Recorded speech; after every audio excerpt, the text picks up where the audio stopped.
જામનગર શહેરમાં વાહન ચાલકો દ્વારા અવારનવાર ટ્રાફિક નિયમોનો ભંગ કરવામાં આવતો હોય છે। ખાસ કરીને ચાલુ વાહનમાં મોબાઈલ ફોન પર વાત કરવી, ત્રણ સવારી બેસાડવી અને વન વેમાં વાહન ચલાવવા જેવા ગુનાઓ વધુ પ્રમાણમાં બનતા હોય છે। આવા ગુનાઓને રોકવા માટે જામનગર શહેર પોલીસ દ્વારા સીસીટીવી કેમેરા દ્વારા નજર રાખવામાં આવે છે।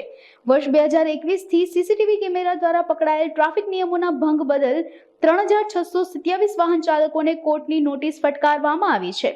આ વાહન ચાલકોએ નિયત સમયમાં દંડ ભરવામાં બેદરકારી દાખવતા કોર્ટની નોટિસ ફટકારવામાં આવી છે। જામનગર શહેરમાં 355 સીસીટીવી કેમેરા દ્વારા સમગ્ર શહેરમાં ટ્રાફિક નિયમોનો ભંગ કરનારા વાહન ચાલકોને કમાન્ડ એન્ડ કંટ્રોલ રૂમ દ્વારા ઈ-મેમો ફટકારવામાં આવે છે।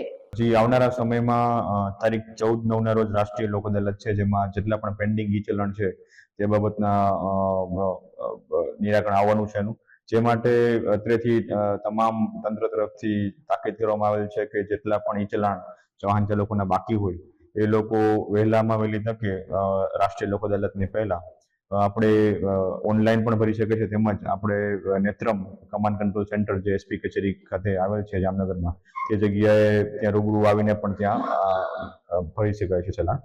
તેમજ જેમના 1/6/2023 અગાઉના જે ઈ ચલાણ છે એને જો ઓનલાઈન ભરવા હોય તો એના માટે ઈ ચલાન payment.gujarat.gov.in છે।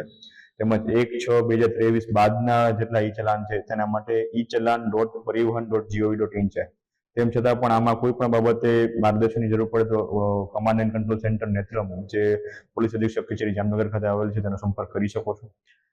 આ સિવાય બીજી એક મહત્વની વાત એ છે કે એવું વાહન ચેકિંગ ડ્રાઈવ દરમિયાન જોવામાં મળેલ છે કે ઘણા વાહન ચાલકો ઈરાદાપૂર્વક અને આનાથી બચવા માટે, ઈ ચલાનથી બચવા માટે પોતાના નંબર પ્લેટોને વાળી નાખે છે અથવા તો નંબર પ્લેટ લગાવતા નથી, તેમજ આરટીઓ માન્ય નંબર પ્લેટ લગાવતા નથી।